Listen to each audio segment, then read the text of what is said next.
बिस्मिल्लाहिर्रहमानिर्रहीम। जैसा कि आपको पता है कि आपका टेस्ट सेशन स्टार्ट हो रहा है और मैथ का पहला टेस्ट है आपका T1 है। क्लास में इस चैप्टर का इंट्रोडक्शन आपको पहले हो चुका है कि क्वाड्रेटिक इक्वेशंस क्या होती है, इसको सॉल्व कैसे करते हैं और कितने मेथड हैं इस इक्वेशन को सॉल्व करने के, वो क्लास में पहले लेक्चर में डिस्कस हो चुका था आफ्टर सेकंड टर्म पेपर।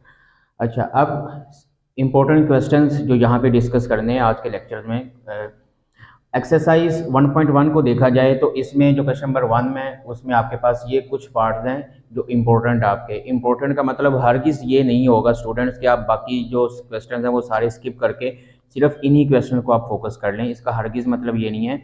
इसका मतलब ये है कि आप लोगों ने इन पार्ट्स को अच्छी तरह करना है, लेकिन जो बाकी पार्ट्स है उनको भी आप लोगों ने अपने हाथ से बाकायदा सोल्व करना है प्रैक्टिस के लिए, ताकि आपकी प्रैक्टिस उनकी भी हो जाए। अगर उनमें से कोई पार्ट आता है तो आप उसको स्किप ना कर सकें।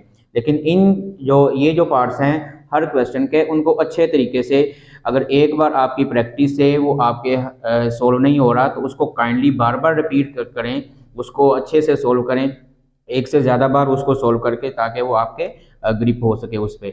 तो क्वेश्चन नंबर 1 में आपके पास आपने क्वाड्रेटिक इक्वेशंस को सोल्व करना है और बताना है ये जर्नल क्वाड्रेटिक इक्वेशंस है, स्टैंडर्ड फॉर्म है या प्योर क्वाड्रेटिक इक्वेशंस है। तो आपको पता है कि अगर उसमें एक्स स्क्वायर वाली, एक्स वाली और सी वाली टर्म, तीनों टर्म्स आ रही हैं तो आपके पास स्टैंडर्ड क्वाड्रेटिक इक्वेशंस होगी। लेकिन अगर उसमें आपके पास एक्स स्क्वायर वाली और एक्स वाली टर्म नहीं आ रही, एक्स स्क्वायर वाली और सी वाली टर्म आ रही है, तो उसमें आपके पास प्योर क्वाड्रेटिक इक्वेशंस होगी। तो इस तरह आपने क्वेश्चन नंबर 1 में बताना है कि आपको जो गिवन इक्वेशन है उसको सॉल्व करना है बाय यूजिंग एलसीएम या बाय फैक्टराइजेशन, जिस तरह भी आप उसको इजी लगता है आप उसको सॉल्व करके बताएंगे कि आपको given equation quadratic, pure quadratic equation है या स्टैंडर्ड फॉर्म क्वाड्रेटिक इक्वेशन की गिवन है, तो आप उसको सॉल्व करके बताएंगे। फिर आप नेक्स्ट पार्ट में मूव करेंगे क्वेश्चन नंबर 2 में।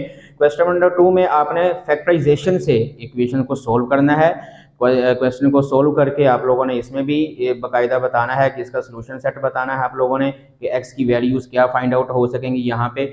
ऑब्वियसली जब आप लोग उसको सोल्व करेंगे तो आपके पास क्वाड्रेटिक इक्वेशन बनेगी। क्वाड्रेटिक इक्वेशन को आपको पता है 2 रूट्स आते हैं, क्योंकि उसमें हाईएस्ट जो पावर होती है अननोन वेरिएबल की वो 2 होती है। ये क्लास में भी डिस्कस हो चुका है कि जिस इक्वेशन की जितनी पावर होती है उसके उतने ही रूट्स आते हैं आपके पास। तो क्वेश्चन नंबर 2 में आप फैक्टराइजेशन से इसको सोल्व कर लेंगे। जो क्वेश्चन नंबर 3 है जो मोस्ट इंपॉर्टेंट है, इसमें से बोर्ड में भी हर बार लॉन्ग क्वेश्चन के तौर पर एक क्वेश्चन लाजमी आता है कि क्वाड्रेटिक इक्वेशन को सोल्व करें by using the completing square. ये क्वाड्रेटिक इक्वेशन को सोल्व करने का स्टूडेंट्स एक मेथड है जो आपने पढ़ा होगा यकीनन। तो इसमें से एक लॉन्ग क्वेश्चन आपका मस्ट आता है, तो इसको काइंडली ये इंपॉर्टेंट पार्ट्स मैंने लिख दिए हैं, लेकिन इस पूरे पार्ट्स को आपने यकीनन अच्छे से सोल्व करना है लॉन्ग क्वेश्चन के लिए। कि किसी भी तरह का अगर कोई लॉन्ग क्वेश्चन आता है कंप्लीटिंग स्क्वायर वाला, तो आपको उसको 4 स्टेप हैं वो आपको याद होने चाहिए कि उन 4 स्टेप्स को फॉलो करके आप किस तरह क्वाड्रेटिक इक्वेशन को सोल्व कर सकते हैं by using the completing square. और इसमें ये एग्जांपल नंबर 2 है आपकी, ये पेज नंबर 3 पे आपको गिवन है। ये भी by using the completing square आप लोगों ने इसको सोल्व करना है और बताना है इसके रूट्स आपके पास क्या आएंगे। और एग्जाम्पल नंबर 3 भी पेज नंबर 3 पे ही गिवन आपको। तो ये 2 एग्जाम्पल्स और ये क्वेश्चन नंबर 3 के मोस्ट इंपॉर्टेंट पार्ट्स, इसको आप लोगों ने अच्छे से करना है लॉन्ग क्वेश्चन के लिए। अच्छा, उसके बाद एक्सरसाइज 1.1 यहाँ पे एंड हो जाएगी। आप उसके बाद चलेंगे एक्सरसाइज 1.2 पे। इसको आप लोगों ने ये भी आपके पास क्वाड्रेटिक इक्वेशंस ही गिवन है ये बेसिकली। तो इन क्वाड्रेटिक इक्वेशंस को आप लोगों ने सॉल्व करना है by using the quadratic formula. Quadratic formula आपकी बुक पे लिखा हुआ है। आप उस फार्मूले का यूज करते हुए, जिसमें आपके पास 3 टर्म्स होंगी ए बी सी, उन वैल्यूज का पुट करते हुए आप लोग सबसे पहले उसको क्वाड्रेटिक इक्वेशंस में, क्वाड्रेटिक फार्मूले में पुट करेंगे। लेकिन देखेंगे कि आपके पास जो क्वाड्रेटिक इक्वेशन है वो स्टैंडर्ड फॉर्म में है या नहीं है। आप पहले क्वाड्रेटिक इक्वेशन को स्टैंडर्ड फॉर्म में कन्वर्ट करेंगे, उसके बाद आप उसमें बताएंगे आपके पास ए क्या है, आपके पास बी क्या है, आपके पास सी क्या है। फिर आप क्वाड्रेटिक इक्वेशंस में उसको पुट करके उसको सिंप्लीफाई करेंगे। ये नहीं होगा कि आप पुट करके उसको कैलकुलेटर से डायरेक्ट सोल्व करके आंसर लिख लें, आपको पूरे मार्क्स नहीं मिलेंगे उसके। आप उसको स्टेप बाय स्टेप सोल्व करेंगे। अगर इसमें से पहले 3 से 4 पार्ट आपके शॉर्ट के लिए हैं, उसके बाद जो आगे वाले पार्ट हैं वो आपके लॉन्ग के लिए हैं, कि आप इसको बाकायदा सोल्व करके बताएंगे कि इसमें क्वाड्रेटिक इक्वेशन के रूट्स क्या आते हैं by using the quadratic formula. तो ये भी क्वाड्रेटिक इक्वेशन को सोल्व करने का एक मेथड है स्टूडेंट्स। उसके बाद आप मूव करेंगे एक्सरसाइज 1.3 पे।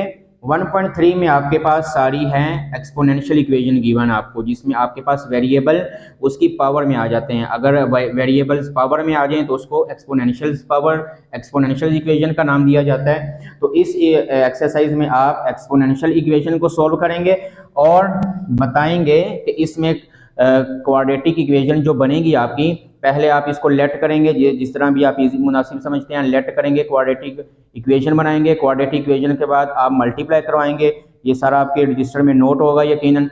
आप उसको क्वाड्रेटिक इक्वेशन बना के फिर उसमें से रूट्स निकालेंगे, फिर जहाँ पे आपने लेट किया होगा दोबारा आप उस वेरिएबल को वहाँ पे पुट करेंगे जहाँ पे आपने लेट किया था। फिर जिस वेरिएबल में आपको इक्वेशन गिवन थी उसी वेरिएबल में आपने उसका आंसर भी निकालना होगा। फॉर एग्जांपल अगर आपकी जो इक्वेशन थी वो एक्स की फॉर्म में गिवन थी, तो आपका जो आंसर आना चाहिए वो भी एक्स की फॉर्म में ही आना चाहिए, ना कि वाई की फॉर्म में आप आंसर निकाल के उसको सोल्यूशन सेट में पुट कर दें। ऐसा नहीं होगा, वो आपका इनकम्प्लीट सोल्यूशन होगा, बल्कि आप उसको उसी वेरिएबल में कन्वर्ट करेंगे जिस वेरिएबल में आपको इक्वेशन गिवन होगी। एग्जाम्पल नंबर 2 इसके पेज नंबर 8 पे है, ये भी इसी से रिलेटेड है, वैसे एक्सपोनेंशियल इक्वेशन से रिलेटेड है। आप इसको सोल्व कर लेंगे और इसका सोल्यूशन सेट फाइंड आउट कर लेंगे। लास्ट आपकी 1.4 है जिसमें आपके पास रेडिकल इक्वेशंस गिवन है। और रेडिकल इक्वेशंस क्या होती हैं इसकी डेफिनेशन भी आपकी बुक पे लिखी हुई है। ऐसी इक्वेशन को रेडिकल इक्वेशन कहा जाता है जिसमें आपके पास कोई रेडिकल साइन है, जिस तरह स्क्वायर रूट का साइन आ जाए आपके पास, उसको आप रेडिकल इक्वेशन का नाम देंगे। तो आपके पास 1.4 सारी की सारी रेडिकल इक्वेशंस पे डिपेंड करती है कि रेडिकल इक्वेशन को सोल्व कैसे करना है, उसमें से एक्स की वैल्यूज कैसे निकालनी है। आप सबसे पहले उसका स्क्वायर रूट लेंगे, दोनों स्क्वायर देंगे दोनों तरफ, फिर उसको सोल्व करेंगे। एक तरफ से स्क्वायर रूट कैंसिल हो जाएगा, दूसरी तरफ आप square root a plus B या a माइनस बी का फार्मूला यूज करते हुए आप उसको ओपन करेंगे।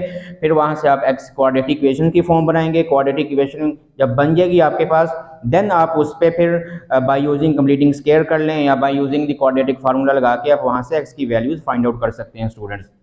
इसमें फिर एग्जाम्पल नंबर 1 जो पेज नंबर आपके 12 पे गिवन है, ये भी इसी एक्सरसाइज से रिलेटेड है, रेडिकल से रिलेटेड है। आप इसको भी सॉल्व कीजिएगा अपने हाथ से। बाकी जो ये यहाँ तक आपका चैप्टर फिनिश हो जाएगा। लास्ट पे आपकी रिव्यू एक्सरसाइज मोस्ट इंपॉर्टेंट है। इसमें आपके एमसीक्यूज जो एक्सरसाइज में गिवन है सारे, आपने उसको अच्छी तरह सोल्व कर लेना है। जो आपको नहीं समझ लगती वो आप डिस्कस भी कर सकते हैं। और जो इसमें लास्ट पे आपके शॉर्ट क्वेश्चन गिवन है रिव्यू एक्सरसाइज में, उसको काइंडली लाजमी कीजिएगा। रिव्यू एक्सरसाइज में हर बार कुछ ना कुछ एक आधा क्वेश्चन जरूर आता होता है बोर्ड में भी, और होप्स हो कि आपके T1 में भी आ सकता है। तो रिव्यू एक्सरसाइज आपकी बहुत इंपॉर्टेंट है, इसको काइंडली स्किप ना कीजिएगा। रिव्यू एक्सरसाइज करके आप इस चैप्टर को फिनिश कर लेंगे। और इसमें 4 डेफिनेशंस हैं। आपकी क्वाड्रेटिक इक्वेशन की डेफिनेशन है, रेसिप्रोकल इक्वेशन की डेफिनेशन है, और इसमें आपके पास एक्सपोनेंशियल की डेफिनेशन है, और इसमें आपके पास लास्ट पे है रेडिकल इक्वेशन की डेफिनेशन है। ये 4 डेफिनेशन आप करके 4 डेफिनेशन को अच्छे से कीजिएगा। इसमें से एक डेफिनेशन लाजमी आती होती है। आप 2024 का बोर्ड का पेपर उठाएंगे, उसमें रेडिकल इक्वेशन की दोनों बार इवनिंग में भी मॉर्निंग में भी डेफिनेशन आई हुई है। तो काइंडली डेफिनेशंस को ज़रूर कीजिएगा और रिव्यू एक्सरसाइज को भी कंप्लीट कीजिएगा। Thank you very much.